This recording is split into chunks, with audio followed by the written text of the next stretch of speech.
Hello friend, welcome to it and repeat. কেমন আছো সবাই? আশা করি সবাই খুব ভালো আছো। আর আমার আজকের রেসিপি হলো গার্টের সবজি। আর গার্টের সবজি রেসিপি আমার চ্যানেলে অনেকবারই দেওয়া আছে, তবে আজকে একটু অন্যরকম বানাবো, তাই জন্য তোমাদের সাথে আরও একবার শেয়ার করলাম। আর আজকে বানাবো কোনো সেদ্ধ বা কোনো ভাজা ছাড়া, একদম প্রেশার কুকারে ডাইরেক্ট বানাবো। তাহলে পুরো রেসিপিটা দেখো, ভিডিওটা একদমই স্কিপ করো না, আশা করি তোমাদের ভালো লাগবে। প্রথমে একটা বাটির মধ্যে নিয়ে নিলাম আমি বেসন। এখানে 150 গ্রাম মতন বেসন আছে।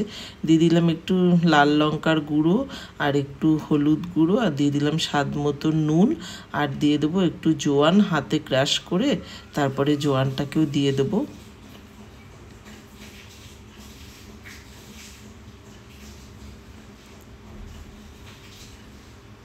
জোয়ানটা দেওয়ার পরে আমি দেখো একটুখানি হিংও দিচ্ছি।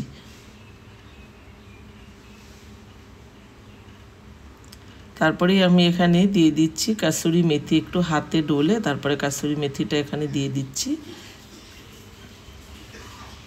তারপরে আমি দিয়ে দেবো এখানে 2 চামচি মতন ঘি। এখানে চাইলে তেলও দিতে পারো, তবে আমি একটু ঘি দিয়েই বানাচ্ছি আজকে। ওই যে বললাম একটু অন্যরকম বানাচ্ছি, তবে এই গার্টের সবজির এই মিশ্রণটার মধ্যে তো কাসুরি মেথিও দিইনি আগে, তা ওই যে বললাম আজকে একটু আলাদাভাবে করছি, তাই জন্যই তোমাদের রেসিপিটা আরও একবার শেয়ার করলাম। তা পুরো শুকনো উপকরণগুলোকে ভালো করে একটুখানি মেখে নিয়ে তারপরে একটুখানি জল নিয়ে নিয়েছি, আর এখানে একটুখানি দিয়ে দিলাম খাবার সোডা। একদম হাতের দেখতেই পেলে 1 পিঞ্চ মতন খাবার সোডা দিয়ে দিলাম। তারপরে এখানে আমি একটু জল একদম হাতে করে অল্প অল্প করে জল নিয়ে কিন্তু এটা দিতে হবে। খুব বেশি জল কিন্তু দিলে অনেকটা পাতলা হয়ে যাবে, তা একদমই হাতে করে একটু একটু জল ছিটিয়ে ছিটিয়ে এরমভাবে একদম সফট একটা দেখো ডো এরকম বানিয়ে নিতে হবে। তা একটুখানি 10 মিনিটের জন্য আমি রেস্টে রেখেছিলাম ঢাকা দিয়ে। তারপরে ঢাকনাটা তুলে নিলাম। 10 মিনিট পরে এসে দেখো একদম সফট একটা ডো বানিয়েছি। তা ছোট ছোট করে লেচি কেটে নিচ্ছি, যে যেমন সাইজের করবে তেমনই লেচি বানাবে। তা আজকে আমি একটুখানি এরকম হাতেই করে একটু চ্যাপটা চ্যাপটা করে দিচ্ছি। তা এইভাবেই করে নেব। তা দেখো প্রত্যেকটা গাঁটতে কিন্তু আমার এরকম হয়ে গেল। তা এটাও সেদ্ধ করে ভাজা করে করে নিতে পারো, তা আমি আজকে একদমই ডাইরেক্ট বানাচ্ছি, খুব তাড়াতাড়ি এইভাবে কিন্তু হয়ে যায়। তাই এদিকে গ্যাসটা ধরিয়ে দিচ্ছি। চলো তাহলে এবার প্রেশার কুকারটা বসিয়ে নিই। বসিয়ে দিলাম প্রেশার কুকারটা। এর মধ্যে এবার দিয়ে দিলাম সাদা তেল। তা যারা একদমই নিরামিষ খাবার খায় তাদের জন্য কিন্তু এটা বানাতেই পারো। তারপরে এখানে দিয়ে দিলাম তেলের মধ্যে 1 চামচি মতন চিনি।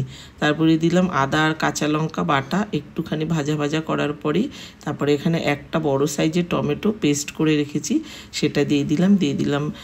1 চামচি মতন জিরে গুঁড়ো আর 1 চামচি মতন ধনে গুঁড়ো, আর দিয়ে দিলাম একটু লঙ্কার গুঁড়ো, হলুদ গুঁড়ো, স্বাদ মতন নুন। সব কিছুই আমি প্রেশার কুকারেই দিয়ে দিলাম। দেখো একদম ডাইরেক্ট প্রেশার কুকারেই, ওই জন্য বানাচ্ছি বলেই তোমাদের রেসিপিটা দেখাচ্ছি, বারবার করেই এক কথাই বলছি। তা এটা একটু ভালো করে এরকমভাবে কষে আসলে তারপরে আবারও দিয়ে দিচ্ছি একটু কাসুরি মেথি।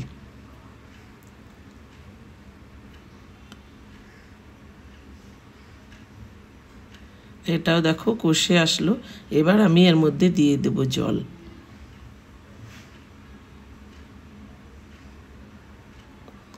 জলটা দিয়ে দিলাম আমি 1 থেকে 1.5 বাটি মতন জল দিয়েছি। খুব বেশি কিন্তু জল দেবে না, প্রেশার কুকারে ওই যে বললাম না জল কিন্তু খুব বেশি টানে না।